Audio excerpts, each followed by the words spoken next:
CNN chief Jeff Zucker gets caught on camera telling his journalists to stop associating with Republicans and to start pushing impeachment.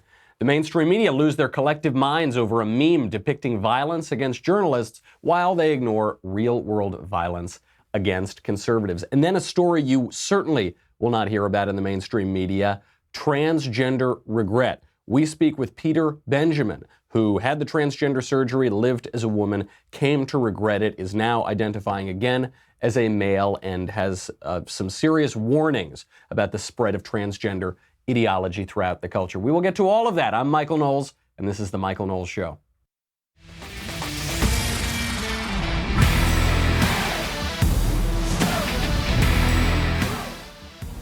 Breaking news. CNN is a bunch of dishonest hacks. I know, that's not exactly a man bites dog story. That's more of a dog bites man story because we already knew that from the very beginning. But now we have audio confirmation of this because an actual journalist, James O'Keefe, went into CNN and was able to catch on bits of information from sources and from audio and from phone calls where CNN chief Jeff Zucker actually admits that he is using his alleged news network to push for the partisan political goal of impeaching President Trump.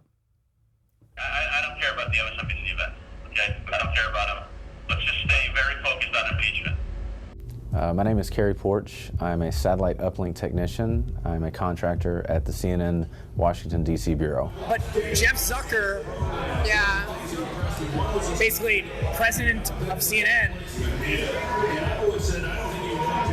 has a personal vendetta against Trump. It's not going to be positive for Trump.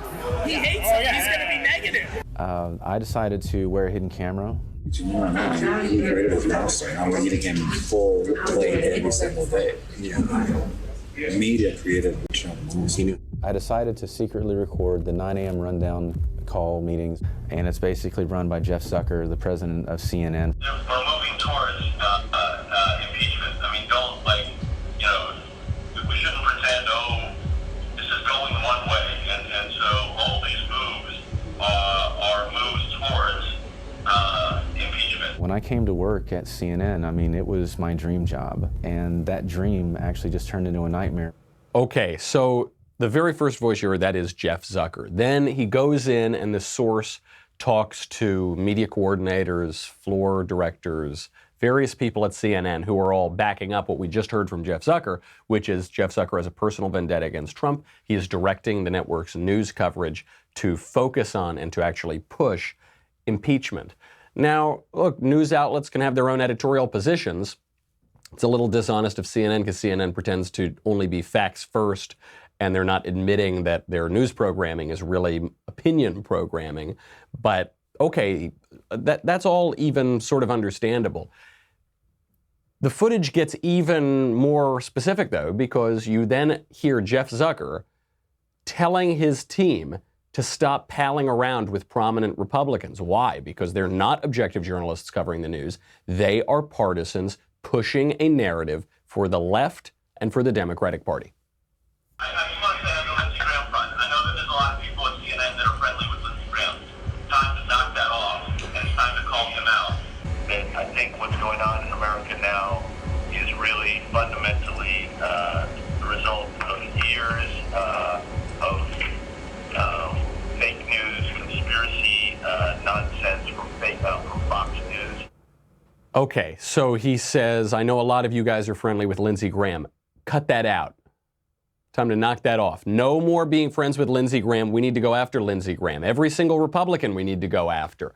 And then he has the audacity and the just obliviousness, the unself-awareness to say, this is a result of years and years of fake news from Fox, which is the more conservative network. Not years and years of fake news from us, even though on this call I am admitting we are fake news. We are not a news network. We are partisans pushing a partisan political objective on behalf of Democrats. It's Fox News' fault. Say whatever you want about Fox News. You're Jeff Zucker. You're CNN. You're the guy doing this right now. awareness. They can't muster it. And you see this in a lot of major fake news stories, from accusing the president of violence when it's the left calling for violence themselves, to absolutely abhorrent fake news over Syria and the Turkish invasion of Syria, all the way down. We'll get to that in a second, but first, I've got to tell you how much I love Movement. You know that I love Movement. I love Movement watches. I love their products. Well, now Movement has something that is so incredibly useful for probably 60 to 70% of your day. And that is when you're staring at a screen. How much time do you spend in front of a screen? If you are like most people, you wake up, first thing you do is you look at a screen. Then you go to your computer and you look at a screen and you read the news. Then you go to work and you're on a screen all day. Then you're on your phone. Whenever you're not looking at the screen on your computer, you're looking down at the screen on your phone. Then you come home, you watch a screen until you go to bed, and then you're scrolling in bed on a screen, and then you try to go to bed. That's too much. Movement's Ever-Scroll blue light filtering glasses will protect your eyes from the blue light that is known to cause eye strain, discomfort, and poor sleeping patterns. I now pretty much don't look at a screen without protecting my eyes from blue light, because blue light just kind of keeps you up. It keeps you a little bit more agitated. The average person spends almost 7 hours a day in front of a screen. Movement's blue light glasses help to change our habits so that we can keep up with the changing technological world. Ever-Scroll blue light filtering glasses start at just $65. And let me tell you, you are just going to feel better and more relaxed, and you get to sleep easier. That's been my experience, at least. Whether you're at the office or you're scrolling through your phone or you're unwinding from a long day just watching an episode or two, Ever-Scroll glasses have you covered. Better focus, better sleep, and better style. This is the thing about Movement. I always get compliments on Movement, no matter what product it is that I'm wearing, because they just look so cool. That could be their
to do with the video, which of course we here at NBC are going to insinuate, even though that isn't true at all. There's no evidence of that whatsoever, and it has no basis in reality. What's the actual video? The actual video is a meme.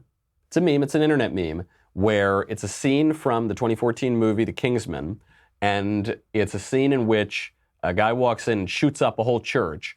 And the guy walking in this scene is President Trump. They have like Trump's face kind of pasted on the guy. And then on all the people in the congregation, they have different outlets, different news outlets. Not so many people, I mean, one or two, but it's mostly, you know, like the CNBC logo or the ABC logo or the Politico logo. And Trump walks in and just commits acts of violence on every single one of these outlets. Here's just a little taste. How dare you separate them from their parents? We're gonna rip your son from his mother's arms and throw him in a cage full of pedophiles and let them have...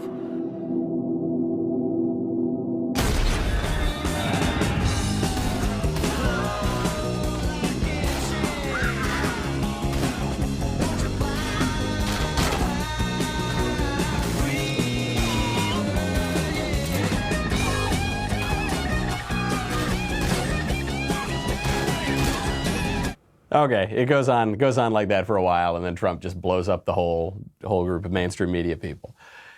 It's a meme. It looks like a meme. It's obviously very poor quality because it's just still images pasted onto moving bodies. But that's it. That's it. So the real headline is somebody made a meme, and then what actually happened was at a pro-Trump conference, not organized by Trump, not really that closely affiliated with Trump, but an organization that supports Trump, American Priority, had a conference. And it was played there. Now, it wasn't played on the big screen. It wasn't the center of the conference.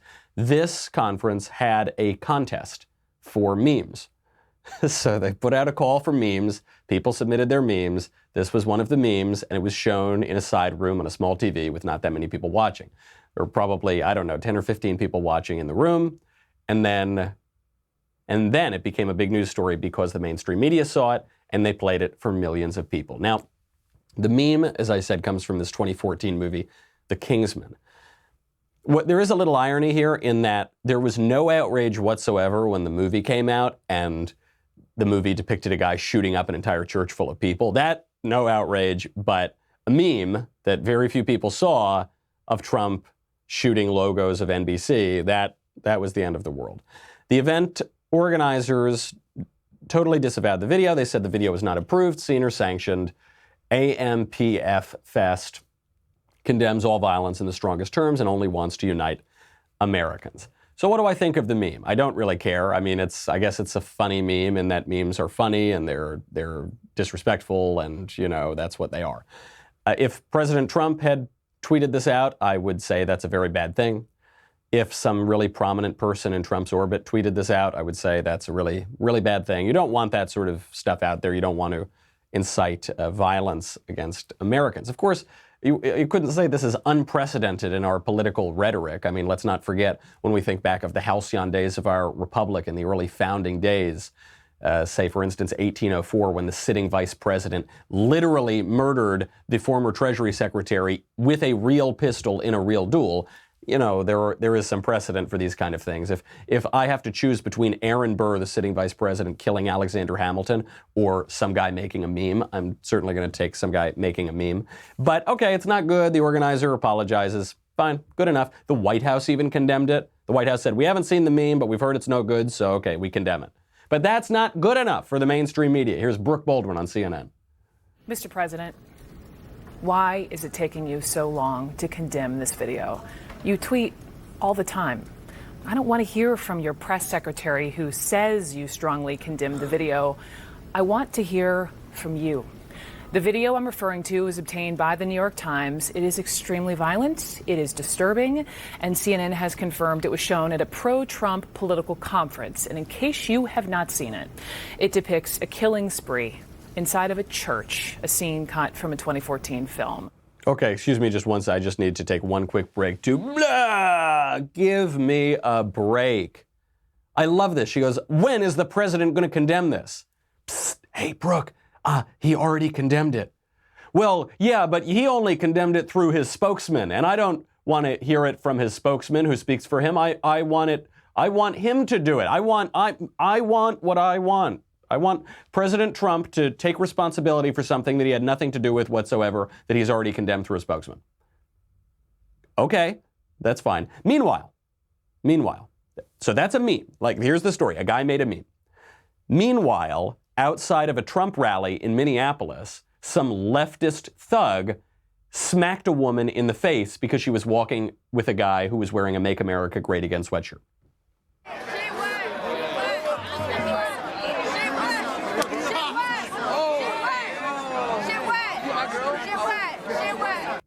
Yeah, so that actual violence against conservatives, against a woman too.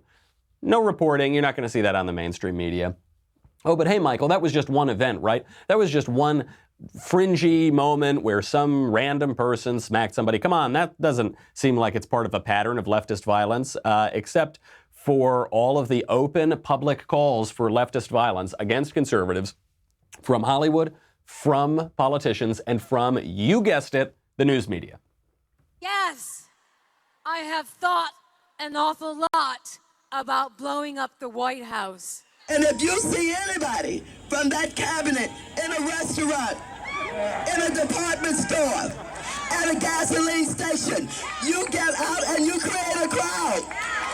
And you push back on them.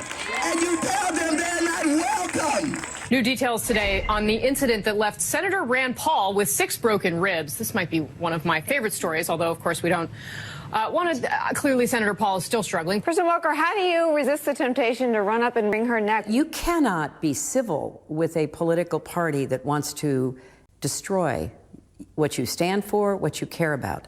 That's why I believe if we are fortunate enough to win back the House and/or the Senate, that's when civility can start again. But I like that you're all a part of it. When was the last time an actor assassinated a president?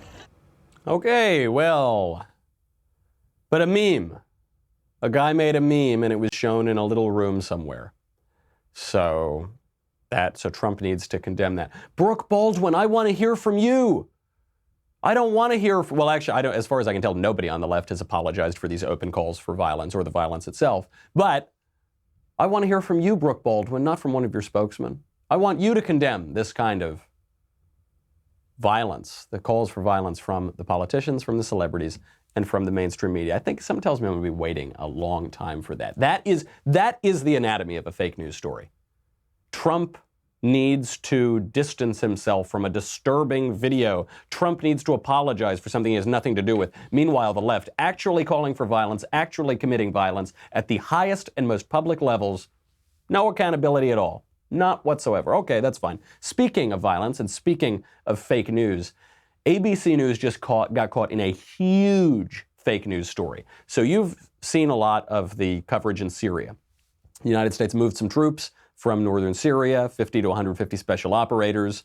This was condemned widely by people in the Pentagon and in the national security establishment and the more interventionist Republicans and the convenient left. The left would have been thrilled if Obama had done this, but now they're pretending they hate it because Trump did it. And the controversy was that we were leaving our Kurdish allies to basically meet a lot of gunfire from the invading Turkish forces. My big, strong, hard-line take on Syria was, hey, close your eyes and pick out Syria on a map. Do you know where it is? Hey, close your eyes and can you name any of the countries around Syria? Okay, I'll give you one, Turkey. Can you name where Turkey is around Syria? No, probably not. The situation is much, much more complicated than both sides are pretending that it is. And so that's my big, strong take. The mainstream media, though, obviously taking the side against President Trump here. They played a video on ABC of the crisis in Syria. That's what it says, new developments, crisis in Syria. ISIS prisoners escape as death toll rises. And they run a report of this really horrific looking footage allegedly showing the Kurds being shelled like hellfire raining down from heaven by the Turkish forces. Here's the report. There's just one little problem with the report, but here's the report. This video, obtained by ABC News, appears to show the fury of the Turkish attack on the border town of Tel Aviv. A border town bombarded by Turkey's military. This video right here appearing to show Turkey's military bombing Kurd civilians in a Syrian border town. The Kurds who fought alongside the U.S. against ISIS. Now, horrific reports of atrocities committed by Turkish-backed fighters on those very allies. That looks pretty bad, right? Yeah, it does look really, really bad. Only problem is that video was not taken of that Kurdish town. That video is not from Syria at all. That video is not from this year. That video is not from that continent. That video was taken from a Kentucky gun show in 2017. Those images you're seeing, that's Kentucky, and it's people shooting a bunch of guns and firearms at a random field in Kentucky. Only right-wingers called this out. They said, this doesn't look right. ABC finally acknowledged it. Did they acknowledge it in a big on-air report on ABC News and prime time? No. They sent out a statement. They posted a statement. They said, quote, "We've taken down video that aired on World News Tonight Sunday and Good Morning America this morning that appeared to be from the Syrian border immediately after questions were raised about its accuracy. ABC News regrets the error." What do you mean it appeared to be from the Syrian border? You don't know. You got video of guns being shot. That's what you got. And after questions were raised, it's not after questions were raised. We know, we have the video. The video is from a Kentucky gun show. So, hey, we ran a fake news report and we're not actually going to apologize for it or retract the report because we're fake news. This is what they do. They run the fake story on page 1. They run the correction on page 375. They run the fake story on television, and then they post the retraction in a tweet.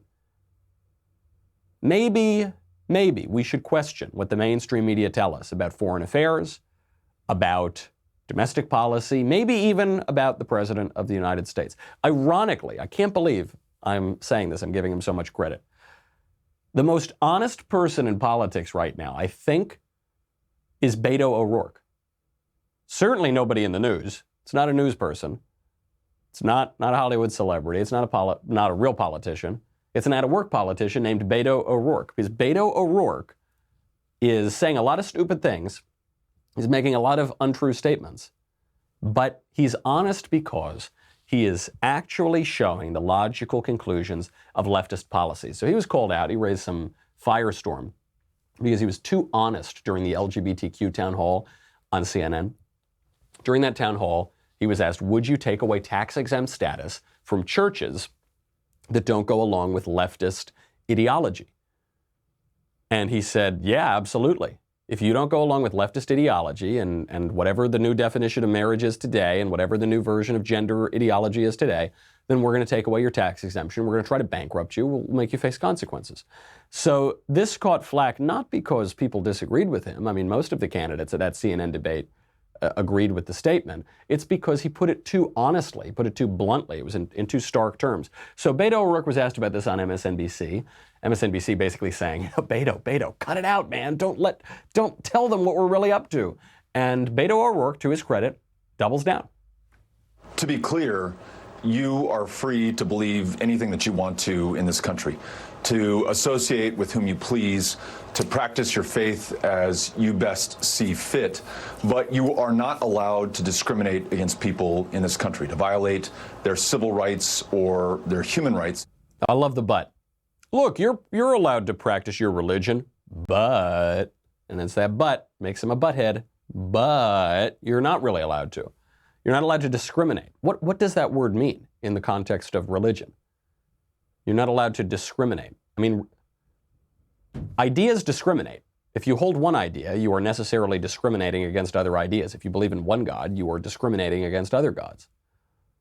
So if you, let's say you got a church and you don't worship Allah and you don't invite people in who worship Allah because you're a Methodist. So you worship the Methodist conception of God. I guess that's discrimination. You're going to be shut down? Let's use the gender or the sex example. In the Catholic Church, there are priests. There have always been priests. There have never been priestesses. Women can't be priests. They can be nuns. They can do a lot of things. They can't be priests. Well, that's discrimination. So is Beto O'Rourke going to shut down the Catholic Church? Yeah, it sounds like he would. He would try to. I don't think he'd win. Catholic Church has endured a little bit longer than could be taken down by a one-term congressman, or more than a one-term congressman, but now an ex-congressman. I think the church would probably win out. Some people are calling on Beto O'Rourke to change his tune. I don't want him to change his tune. I'm glad that he's telling us what he really thinks. He's telling us what the left really thinks. And he's telling us what the left thinks, not just about this issue of gender ideology. He's telling us what they think about religion. Because here's the key specific. Beto O'Rourke says people are free to practice their religion within their churches. Once you go outside the church, though, all bets are off. There's a lot of concern that a policy like that, even people of good conscience who agree with you on the underlying point, that conservative black churches, mosques, Islamic organizations, Orthodox Jewish communities, a number of religiously affiliated HBCUs, they could all lose their tax-exempt status under such a plan. To be specific, the way that you practice your religion or your faith within that mosque or that temple or synagogue or church, that is your business and not the government's business. But when you are providing services in the public sphere, say higher education or healthcare or adoption services, and you discriminate or deny equal treatment under the law based on someone's skin color or ethnicity or gender or sexual orientation, then we have a problem. So Beto O'Rourke has really, really confused thinking here. He hasn't really thought through these things at all. But I give him credit, because the line is that, look, the left always knocks on the churches, but they're usually pretty quiet about the mosques. So they'll accuse Christians of all sorts of terrible bigotry and awful, terrible things. They usually lay off the Muslims, who are, frankly, a little more hardcore on some of these issues. Beto goes for it. He says, yeah, mosques, historically black churches, any socially conservative institution, we're going after all of them. Now, he says you're free to practice your religion as you want within your church. That contradicts what he just previously said, which is if the church is discriminating, then you can't practice it. If the church isn't going to officiate gay weddings, same-sex weddings, then they're going to lose their tax exemption. Well, same-sex weddings take place inside the church. So he's contradicting himself there. But then he says again, look, whatever you do inside the church is fine, but whatever you do inside the public sphere, that's not fine. The church is the public sphere. The church is not private. Most people don't have private chapels in their homes, and even if they do, you have to bring in people from the outside because the church is about community. That is public. But according to Beto O'Rourke, the government controls everything that is public. And the private sphere is just this tiny little thing. This is in no way what the Founding Fathers thought about religion. The Founding Fathers did not believe that freedom of religion meant you could go inside a building once a week and think what you wanted to think, but the minute you left, you didn't have that freedom. Religious practice is not just going to church every so often. Religious practice is a 24/7 thing. We lose sight of that these days because religion has declined dramatically in America. Religious practice isn't just from 10 a.m. to 11 a.m. on Sunday. It's all week long. It is how you live your life. We have religious liberty to allow people not to have a nice alternative to brunch on Sunday. We have religious liberty because people want to live their lives according to their consciences and according to their God. The left doesn't understand that. Beto O'Rourke doesn't understand that. He doesn't understand a lot of things, but at least he's honest about his thoughts. We have got to say goodbye to Facebook and YouTube. We have got an incredible guest coming up, though, Peter Benjamin. Peter Benjamin is a man who lived with gender confusion for much of his life. He got involved in cross-dressing for many years. He ultimately was told by doctors that he had gender dysphoria, he was transgender, he went through the surgery, the cost of £10,000, so around $15,000 to the UK government.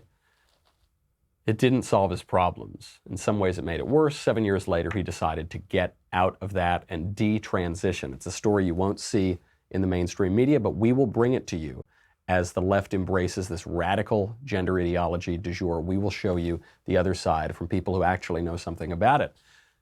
That's going to be after the break. You got to go to dailywire.com. $10 a month, $100 for an annual membership. You get me, the Andrew Klavan Show, the Ben Shapiro Show, the Matt Walsh Show. You get to ask questions in the mailbag. You get to ask questions backstage. You get Another Kingdom, which the third episode just dropped yesterday, and it is terrific, so go on and check it out. You get everything. You get the Leftist Tears Tumbler. Do not allow yourself to drown during tonight's Democratic debate. Be sure to head over there. dailywire.com. We'll be right back with a lot more.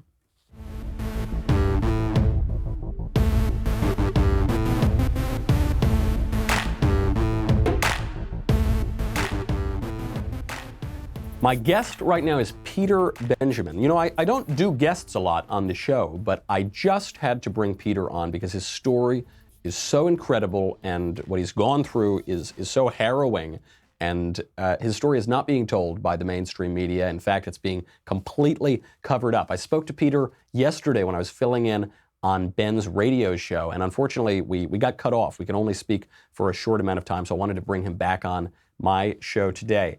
Peter is now 60. He served in the British Army from the age of 16 to 20, and he went through the transgender surgery in September of 2015 at a private hospital in London. this was after years of beginning the process of transitioning, and he is now in the process of detransitioning out of that. Peter, thank you so much for being here. Hello, Michael. Good afternoon. How are you? I'm doing very well. I was so sorry that we got cut off yesterday on the radio. That's okay. I wanted to, I know my audience would love to hear your story because they're not seeing it in a lot of other places. Just in a nutshell, I know it's hard to sum up that many decades of life. How did you find yourself pulled into this kind of gender ideology, and what made you go through with the surgery, and how did you get out of it? I cross-dressed for many years, which meant weekends or not evenings I'd put on women's clothes and go out. I was married, but I started in the 80s cross-dressing, and this carried on for many years. And in 2011, my wife died, and I was still cross-dressing. And then there was this surge of people changing gender, and it was on social media, it was in the press, it was online, on Google, and I was reading all this stuff. And I was suffering with depression, anxiety, I had suicidal thoughts. And I went to my GP and I said to her, I want to change gender. It came across, I thought, I need to change gender. I was living on my own. I was also drinking heavily, drinking lots of alcohol. And I made that decision to change gender. So she went away and told me to go and live the real life test for a month, which I did. And then I was sent to a local registrar psychiatrist who, cut a long story short, said I had no underlying mental health problems. Well, I did. My wife hadn't long died. I was on hormone medication. Not hormones. I was on antidepressants. I was on all sorts of medication, and I was drinking heavily. So I had underlying medical problems, anxiety being one of them, and depression. He referred me onto the gender identity clinic in London, but I couldn't wait because the alcohol, an alcoholic can't wait, and they become addictive. I've got an addictive personality. So I paid for private consultation, and it cost me a lot of money. Then I was referred under the NHS to the gender identity clinic. I saw the same doctor I'd saw privately twice. And then I saw another doctor, and he said, I'm referring you forward to surgery. But in between, I'd been to I was having transgender counselling for a local support group. And my counsellor never once told me I'm doing the wrong thing. As a matter of fact, he said, you're doing the right thing. You're going down the road, you're doing the right thing. This transgender support group gets money from from the lottery funding. It gets money from the Police and Crime Commissioner to run. Now, a lot of people there have underlying mental health conditions or mental health conditions, but they're still encouraged to go forward for surgery. I then lived I had my surgery in 2015. I saw my surgeon. I was referred for surgery, and I had to go on to a private waiting list because the NHS waiting list was full up. And if they breached, they would have been fined a lot of money. I saw my surgeon once. He explained what the operation was going to be. And then I was booked in for December the 15th, 2015. I went for my surgery. Afterwards, I lived in a flat on my own. I wasn't happy about it. I didn't feel happy about having my surgery. But I carried on my life. Now, part of why I had the surgery, part of it was that I thought I could mingle in with other women, go out to ladies that do lunch, go out, socially and stuff like that. That never happened. That did not happen. I didn't have a circle of friends, of female friends. It just didn't happen. And I lived a lonely life of my own. I moved to where I lived in the first place. But again, that circle of friends that I had before my surgery, they didn't want to know me. And I was living a life on my own. So I do what I enjoy these days, walking, swimming, cycling, stuff like that. So this was 2015. I moved where I live now in 2017. On Good Friday this year, I met a lady when I was out in my local shopping centre. I was out evangelising, telling people about Jesus. And she came up to me and said, "Who is Pete?" I said, "That used to be me." Now, I was going to church, but I barely knew this lady. And she said, "You know, God doesn't want you to be Victoria." And I said, "Yes, he's been telling me the same, but I wasn't listening. I just wasn't listening." And I knew God had been telling me this clearly. So I came home, sat down, thought about it. I thought, she's right. I can't disobey God's voice anymore. So I packed everything away. I literally packed all my female clothes away, but I had no men's clothes. So I had to go out to charity shops and buy what I needed and everything else. And I had no men's shoes. I had trainers, so I wore them and gradually built up my male wardrobes. I had to go into work to tell them that I'd retransitioned back to male and this is my name. So I went all through that, but I also had changed churches since I saw that lady. And there was 2 ladies at my new church who I barely knew, who said that they'd been praying for me to come back to be Pete. My pastor also said, "Someone in this church has got wolves on their back." He was speaking to me. It was like a bolt in my heart. So I went and did all that, but I also found that I went to a house of prayer, not in my local area, in another area. I also found out this church and the house of prayer had been praying for me as well. So I had all these people praying for me and I didn't know. And it was really powerful. And I came to churches, Pete, and but all the time as Victoria, I was loved. As Pete, I am loved by my church and it's fantastic. And I just feel so much better now. It's like a big weight has been lifted off me. It's gone. It's completely gone. The medication has had side effects on me from being on the female hormones, but I'm not on antidepressants anymore. I'm not on anxiety tablets anymore. They've all gone, completely gone. And I was told I need to go back to the gender identity clinic to sort out the dysphoria. There is no dysphoria. My mind has been renewed. It's completely gone. It's completely vanished. That's an incredible journey. I mean, I'm so sorry to hear all the things you had to go through, and I'm very glad to hear that it seems to have worked out in the end. In terms of that moment that you came back, I mean, I guess there are 2 moments I want to ask you about. The moment where you have the surgery and you kind of go all the way through to appear like a woman and to identify then as a woman. Yes. Did it meet your expectations in terms of how you felt in your own body? Obviously, it didn't meet your social expectations, but did you feel like a woman after the surgery or no? No, I didn't feel like a woman at all. I just felt like I always had done as Pete, except I hadn't had my male genitalia, but I did not feel like a woman one bit. As a matter of fact, it caused more problems. Now I can walk out my front door and do what I want to do, but then it would take me an hour, maybe half an hour to get out that door. I was so anxious, so nervous going to face it. Simple thing like going to the shops, I could not do it. And it just adds up, and I was on all these tablets as well for the anxiety. But no, I didn't feel like a woman at all. I felt like, there was no difference in me. It was a chore at the end of the day to put the clothes on, but it was a routine that I had, but it was more of a chore. There was no feelings whatsoever. And my doctor said to me when I went and told her I reverted my gender, changed back to man, she said it was a sexual thing. It was lust. I said, yes, it was. It was sexual. It was lust. And she was right. She hit the nail on the head for that.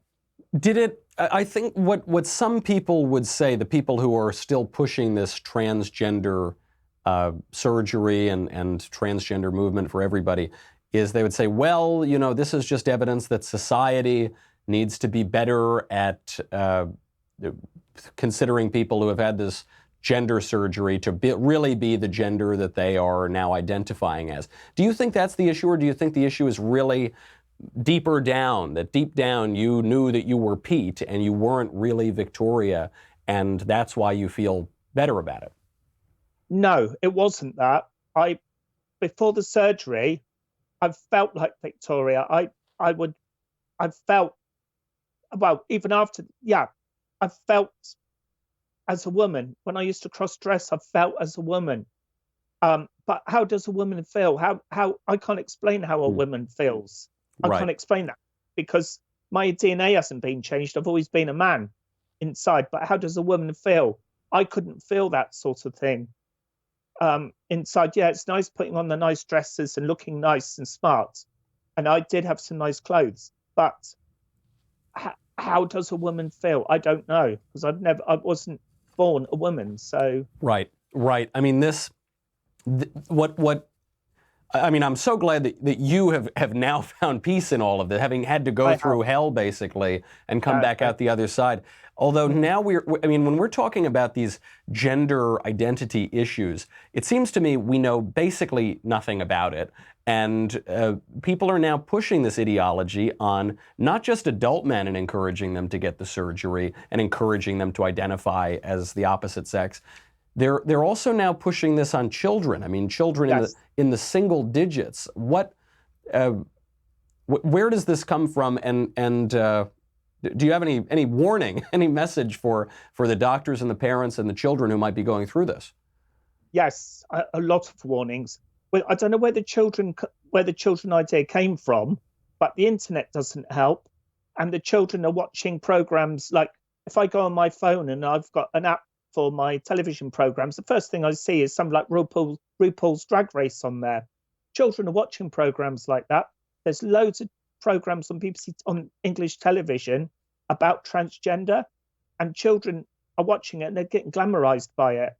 And children are doing harm to themselves. The medication that they're on, they're going to have, when the girls get older, they'll have to have hysterectomies. When they become 18 or whatever, boys will be impudent. They won't be able to maintain an erection. There's all the problems of blood clots, cardiac problems. I'm not a doctor, but this is liver problems, kidney problems. There's going to be all sorts of problems as they grow older. Why can't they just let children be who they are and grow up? Yeah, I went in the dressing up box and I put on my old dad's army uniforms. But I don't go around wearing army uniform all the time. No, but why can't they let children grow up? And parents should watch out what they're letting their children watch. It's the World Wide Web. I was taken in by what I saw on the websites on things like that. I was ill at the time, and I was taken in by all this. And this is what's happening to children and other transgender people. It split my marriage up. My children were affected by it because of what I did. I was really selfish for what I did. And I live to regret it now. So. Well, it sounds, I mean, obviously, people have all sorts of regrets. It sounds, though, like you've come to a place that is one of peace and being a little more accepting of who you are and your identity. Yeah. I am, Michael. I'm so much at peace now with myself. I feel so much better in myself. It's just amazing. It's just amazing what's happened. Well, it's amazing. It's an amazing story. And as sorry as I am to hear that you had to suffer so much along the way, physically and emotionally, there is, I suppose, a hope that your suffering could show people and give people a warning and shed some light on this issue, which is really being twisted, and you're really only seeing one side of it in the mainstream media, and it's having real effects, not just on adults, but on children. Peter, thank you so much. I'll let you go. I've taken up much of your time already. But thank you so much, and best of luck, and God bless, my friend. God bless. Thank you, Michael. All right. All the best. Thank you again. Bye. That is Peter Benjamin. Incredible story. And there are, on the Candace Owens show, she just interviewed Walt Heyer, who is another guy who identified as the opposite sex for about the same period of time, I think about 8 years, and regretted it. And it actually, I believe it made his depression and anxiety suicidal thoughts worse, and now he's out of it and he feels much more at peace. That's the other side of the story that you won't hear in the mainstream media, because that's the difference between truth and fake news. We got a lot more to get to. We'll have to do it tomorrow. In the meantime, I am Michael Knowles. This is The Michael Knowles Show. See you then.